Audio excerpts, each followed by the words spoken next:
Oh, look who's back. Talking about those winery dogs. And so are we. Welcome back to the other side of everything else.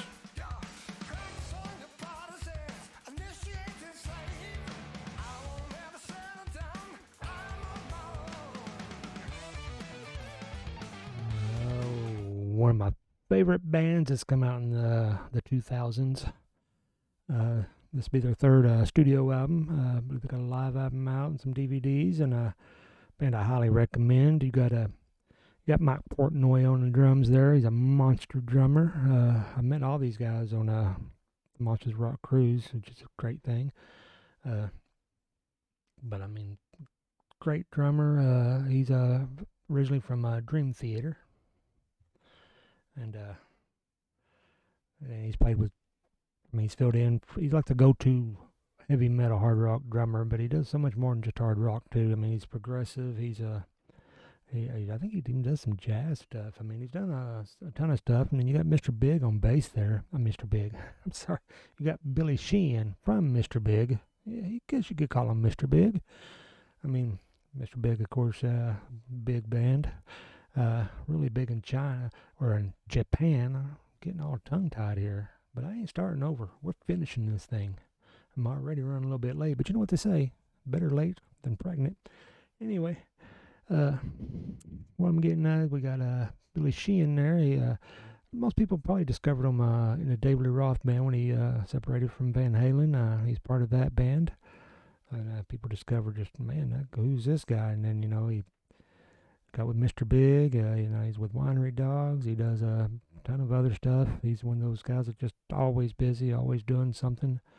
And then of course you got Richie Kotzen, got a voice like Chris Cornell, like I've said before. He's a monster shredder. He can shred with the best of them. Uh, I mean, and he can play drums, keys, all that stuff. Some of his albums, he does all that, and he's done a lot of collaborations with many people. From Greg Howe to I'm going blank. Beth Hart. Talking about you. No. I'm thinking of Joe Bonamassa. Never mind. I don't think he's done anything with Beth Hart yet.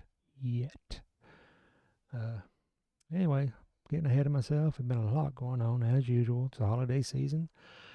A lot going on. We've had a grandson that's been sick. Actually, a great grandson. He's just a few months old, and he had to have some surgery.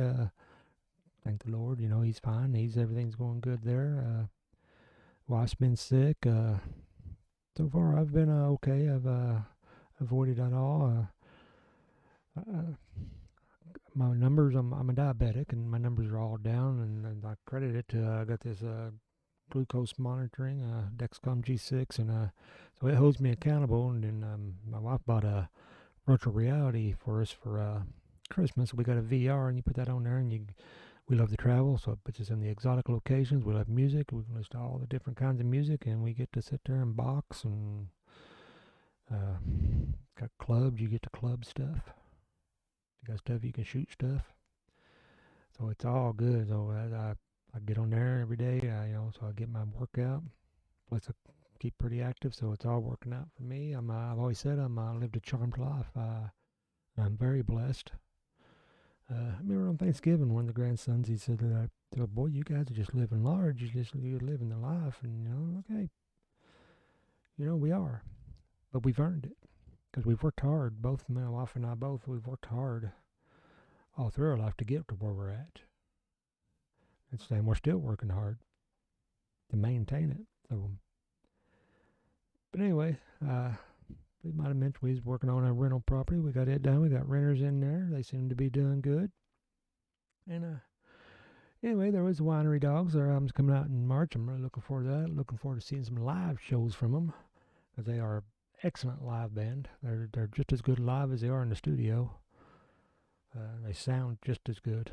I mean, that's one of those bands it's just amazing how good they sound, whether it's live or on a CD or streaming or whatever.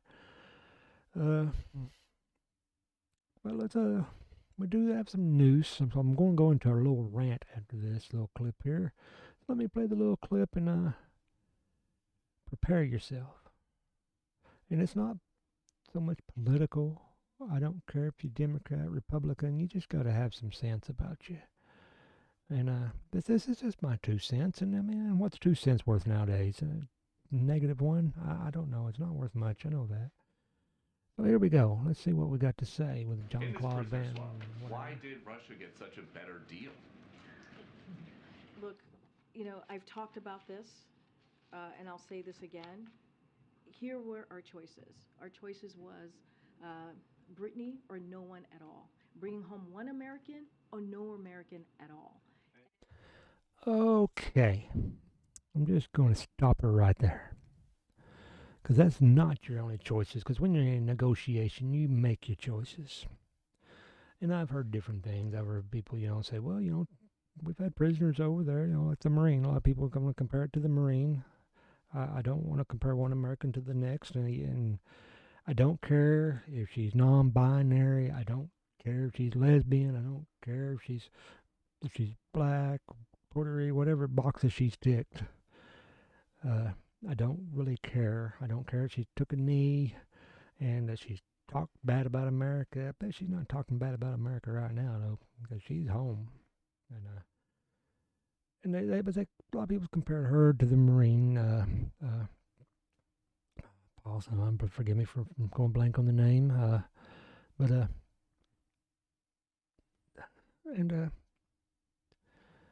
First of all, the only choice that Russia has given us is they want the Merchant of Death. That's just his nickname. And what's in a nickname? People get a nickname, right? I mean, maybe it's a nickname like a bald guy called Curly. Or a tall guy named Shorty, or short guy, fat guy named Slim. Maybe it's just a nickname. But no, this guy's earned his nickname. He's an arms dealer, and he's very good at his job. He's killed many, many people throughout the years, many of those Americans. So, people say, well, Trump didn't get nobody home. Well, maybe he didn't get somebody home or whatever, but maybe he just was like, nah, I'm sorry, we're not trading the Merchant of Death. The Merchant of Death is going to stay here for as long as we can keep him because, well, he is the Merchant of Death.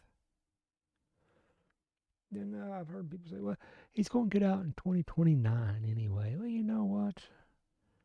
That's what, 7 years or whatever that maybe people won't die because of the Merchant of Death. You go probably hear me say Merchant of Death a lot in this. So if you want to make a drinking game out of it, feel free. Uh, anyway, the Merchant of Death. So you know,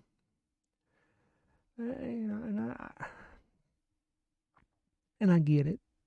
It looks bad on Biden's administration because we didn't get the Marine home. We didn't get any other Americans home. But once that we got a non-binary, lesbian, celebrity, which I use that term loosely because I didn't know who she was until all this, or until she took a knee or whatever, But here's another thing, and this is just a conspiracy theory, but isn't everything a conspiracy theory until it's proven? Uh, old Vlad, old Mr. Putin, he's requested her to come over to Russia.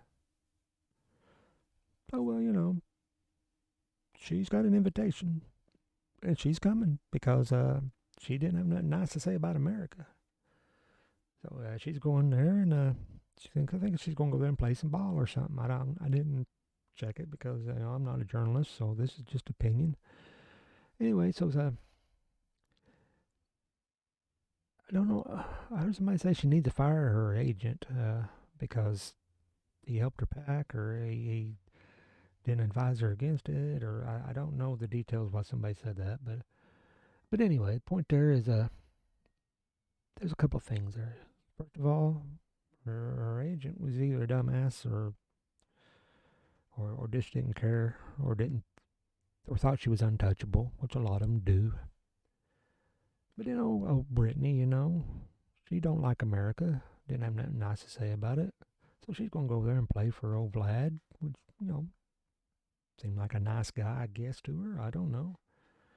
And then she shows up in the airport and, oh, she's flagged. They're checking her luggage and they find drugs in it. And then all of a sudden, they're got a bargaining chip for the Merchant of Death. I don't know. Like I said, I'm sure it's a coincidence. I don't know, and I really don't care at this point. So anyway, you're at okay. Let's go. You're at the negotiating table, and they're saying, "Oh, and I'm sorry, the Marine is not on the table. The only deal you got is we'll give you this basketball player for wait for it, the Merchant of Death." They're like, "Well, gosh, what are we going to do?" Well, me, if I'm negotiating, I'd be going, hold on, Vlad. His nickname's not Pookie. You know, his nickname's not Skipper. It's the Merchant of Death. As much as I want an American to come home, you're going to have to throw all the Americans in to get the Merchant of Death. And then I still got to think about it because, well, he's the Merchant of Death. So anyway, I believe by the time that I got done, we'd have just either walked away and we wouldn't have got nothing. And I'm sorry, back to code or whatever, but you're the leader of the free world. And that's another thing. You're the leader of the military. So another message that I would like to get across if I was the leader of our military is that first I'm going to take care of the veterans. I'm going to take care of you once you get out, and I'm going to take care of you once you're in there. And for future ones coming, I'm going to show them that I'm not going to leave you sitting. I'm not going to just leave you in a Russian prison cell. We're going to work this out until we come to a negotiation. Either that or we're going to get into some spy shit. Something. I don't know. But anyway, what was we talking about? Oh, yeah. The Merchant of Death. So anyway, here's my theory. Well, Putin's over there with his cohorts, and he's thinking, okay, we got Brittany now. I mean, she's lesbian, she's black, she's non-binary, whatever. She's somewhat of a celebrity. They love their basketball players and all that stuff. We're in the middle of a war here. The Ukraine thing's not going like we thought it was going to be. We should have this done and put to bed by now, but it's not happening. I think we need the old merchant's help. We need to get the Merchant of Death's help because he's good at his job. He can get the arms we need, whatever. So I'm looking. Trump's out of the way. He was probably he's a hard ass, so he's not a good guy that I want to negotiate with. But now we got old Joe in there, so I'm thinking, hey, Joe, he likes the publicity. He likes to get, so she ticks all these boxes. And because he got somebody out before, we gave him a little crumb, and it got talked about for like a half a second, because he didn't tick the boxes. So now we got somebody that ticks the boxes. But not only that, I know he's going to work with us because, well, when he first took office, he shut down all of their stuff, and he made sure that they were energy dependent. People paying them money, and now he's off asking his enemies to make more oil for him, and he's making them rich. He's paying them, including China, and China's kind of our ally. You know what I'm saying? So here's what I'm thinking. I think we just say, hey, this is the only deal on the table. I mean, you seen how he did in Afghanistan. It was a debacle. He sat there and watched the Taliban just surround things, and then he's like, "Oh, well, we're out of here. Boop, peace, deuces, we're gone." And but then he made these promises. We're not going to leave any Americans over there. We're not going to, leave any of our allies over there, and they're still over there. So he's not good on his word on anything. So here's what I'm thinking. We'll just tell him this is the only deal on the table. This is it. I'm pretty sure he'll go for it. Now, I could be wrong, but that's my vision of what's happening there when Putin's talking to his fellers, getting them all in line, and lo and behold, they got Brittany. Thank God we do have an American back. They got, who did they get? The Merchant of Death. So, anyway, that's just one thing going on. But before I come up here, I was looking at Netflix, and there's one of those Meghan and Prince Harry or whatever thing going on too. I mean, we live in a world of idiocy right now. She was talking about how hard it was to go over and be in a royal family. She's an actress, so she's putting on a big show. I hope nobody watches that show. And I just would like to see them just get cut off completely of any money and make them have to be a Walmart door greeter or something. And that's actually an insult to Walmart door greeters because I don't think they could do the job. But anyway, enough about them and the Merchant of Death and the only deal that was on the table. When you're making a deal, you can walk away because if they want something bad enough, they'll come back to you. And I know that's hardball and that sounds cold, but he's a merchant of death. Did I mention that? But okay, I guess I went on about that. Man, let's get into something a little bit more. What about we had a Showtime preview, so I found the Dio, Dreamers Never Die, and man, great You're a kid, documentary. you're looking for a voice that says, this is my generation. And then all of a sudden, here comes Lonnie James Dio. This is rock and roll that is going to change your life. Taking over for Ozzy. Can you Thought I knew about everything about Dio, but there's a few things I learned. Ronnie's story traverses the whole history of rock music. A lot of people think of Ronnie as being the guy that did this and singing metal, but there's another side. I mean, I can't. My favorite rock and roll documentary up to now was probably the Eagles' "Hell Freezes Over," but now this one is, and it's got a little more sentimental value to me because I don't know, Dio's just he's always spoke to me. He's always been like the elder statesman, of rock and roll. He's been there. He was there before the Beatles. I mean, he had Ronnie and the Red Caps, and that he went into Elf, and got into met Richie Blackmore, and they opened up for Deep Purple, and got into Blackmore's Rainbow, and then Black Sabbath. Two of my favorite Black Sabbath albums are Heaven and Hell and Mob Rules. I mean, I put them I love Ozzy, but those are my favorite ones. And then that's not to mention, then he started Dio. Discovered Vivian. I learned some more about that, which made kind of sense. And I don't want to put any spoilers out there, but this is one I highly recommend. I even got a little emotional towards the end because, as y'all know, he died in 2010. That's the same year my dad died. And he died a little bit before. He died in May. My dad died in August. And even at that point, I wasn't even thinking about my dad dying. I just, he was Superman. He was going to make it. But I just got this melancholy, this sadness went across me when I heard the news about Ronnie James Dio. And you got these artists, there's certain artists who die, and it kind of hits you kind of hard, and you kind of wonder why you didn't know them personally, but you feel like you did. And there's certain ones like that, and Dio is one of those for me. But if you can watch this however you can. I mean, it's worth watching. I'm actually thinking about watching it again. My wife got like the parts of it because she was in the other room, but I kind of want to sit down and watch it with her again because, like I said, you learn stuff about Vivian Campbell. You learn, more stuff about that stuff there. Like I said, I thought I knew about everything, and I know a lot about it.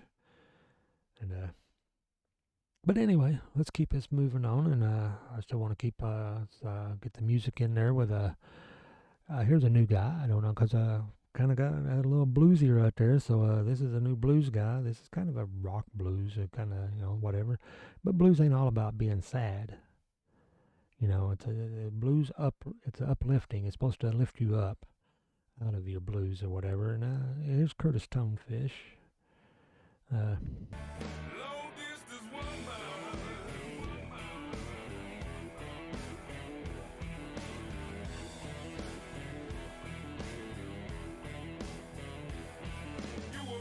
Frequent flyer, always out moving around.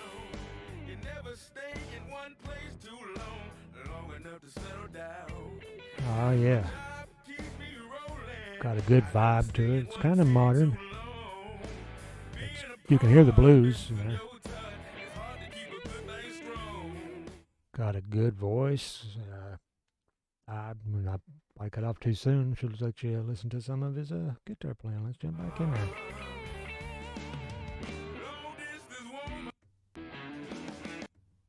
There we go. Listen to that.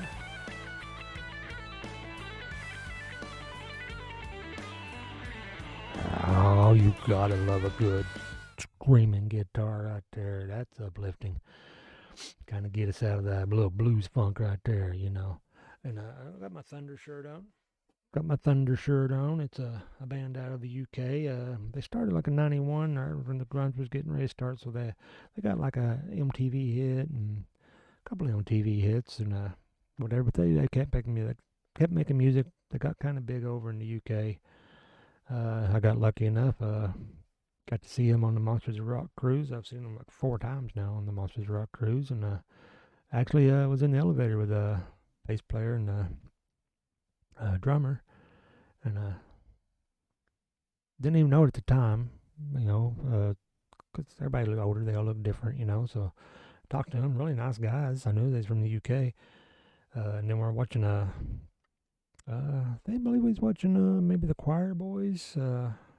My wife and I, and we see him, the bass player down there, so we go down there and start talking to them, or talking to him, and he seemed very appreciative. We told him, how big of fans we were and all that, and so anyway, sticking with they got a new band or a new album out this 2022, and we're getting towards the end of it, and I've been like playing the best of the 2022 here, and which the Tonefisher, I think that was 2022 also, but jump into a little Thunder here and give you just a taste.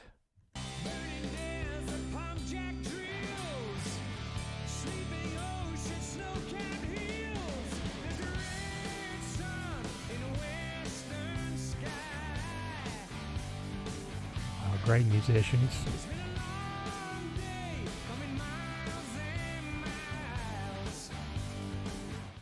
And I want to send a little get well out to Danny Bowes, the singer for Thunder. He took a hit in the head earlier this year. He had some surgery for it, actually, and I believe it was August, whatever. And they said I read successful surgery, so I'm assuming he's just healing, probably waiting for next year to get back out there on the road and do what they do best, make music.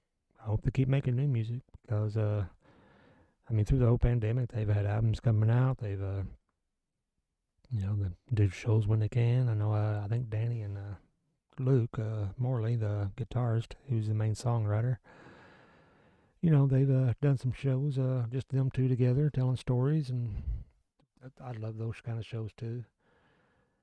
But anyway, I guess we better end there. Like I said, getting a little bit later, getting to things, but like I said, better late than pregnant, and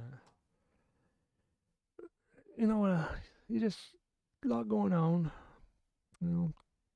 Got in there to the whole prisoner exchange stuff, and that's just my opinion. I don't care if you're Republican, Democrat, whatever. You just gotta kind of look at that stuff and use your sense about it. It just, however you feel about it, you feel about it. There's no wrong or right answer there, I guess. They're just opinions, just like everything else, and then you gotta look on the other side. You won't find everything else. And I know what I say, if it's not another, it's one thing. So, hey, just keep searching on the other side. That might be where everything else is. So I guess that's all I got for now. I'll see you on the other side.